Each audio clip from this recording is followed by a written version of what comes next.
On July 1st, protesters gathered at this intersection demanding justice for Antwon Rose II. Rose was an unarmed black teen who was shot and killed by an East Pittsburgh police officer as he fled from a traffic stop in mid-June.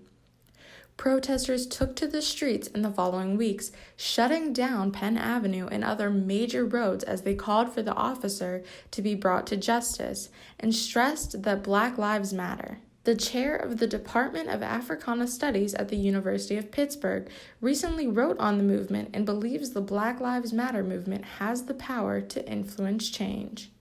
It's definitely making an impact, but what you find is when people say Black Lives Matter, and that's anybody, whether they're black or they're other ethnicities, when they say Black Lives Matter, they're not saying validity, dehumanization, resilience, systematically, intentionally targeted for demise.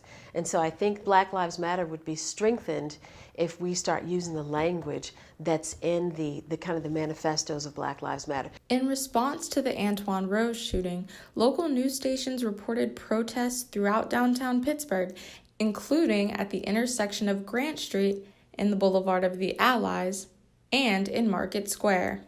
I was happy to see the mobilization. I was happy to see downtown streets shut down and people being vocal and taking advantage of space and taking over space in the public domain to discuss this and to get to the finer points of what this means and what this continues to mean. In September, the East Pittsburgh police officer Michael Rossfeld had a status hearing.